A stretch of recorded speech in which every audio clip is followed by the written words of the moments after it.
Hello, everyone, and welcome to K-News Global Issues. Today, we're tackling a controversial but increasingly important question. Is international law holding democracies back, while authoritarian states move forward without consequences? This debate was recently reignited by a sharp analysis published by The Atlantic, and it goes straight to the heart of how global power actually works in 2026. Let's start with the foundation. After World War II, international law was designed with one core goal: prevent another global catastrophe. The UN Charter strictly limited when countries could use military force. War was no longer supposed to be a policy tool. Only self-defense or UN-approved action was allowed. For decades, this framework helped reduce large-scale conflicts. But here's the problem. The system assumes that everyone plays by the same rules. Democracies, especially the United States and its allies, largely do. Authoritarian states often don't. Russia invaded Ukraine despite clear violations of international law. China continues aggressive actions in the South China Sea. Iran and Venezuela test regional stability without formally triggering armed attack thresholds. And yet, democracies hesitate. Why?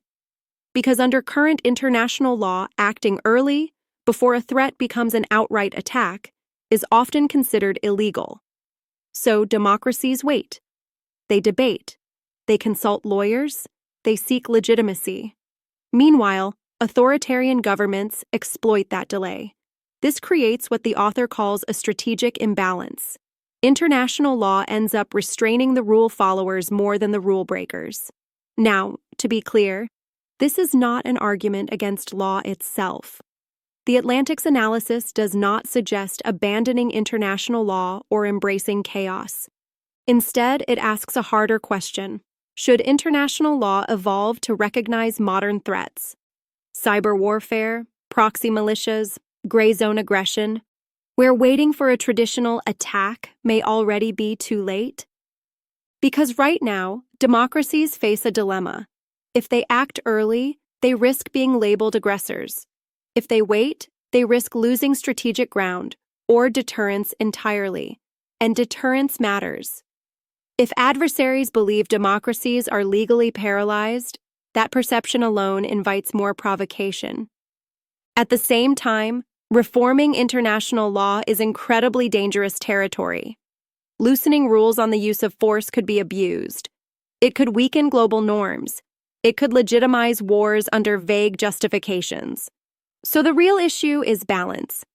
How do democracies protect themselves without becoming what they oppose? How do they adapt the law without destroying it?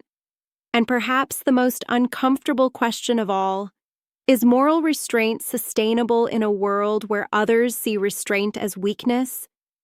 This debate is far from settled, but it's one democracies can no longer avoid.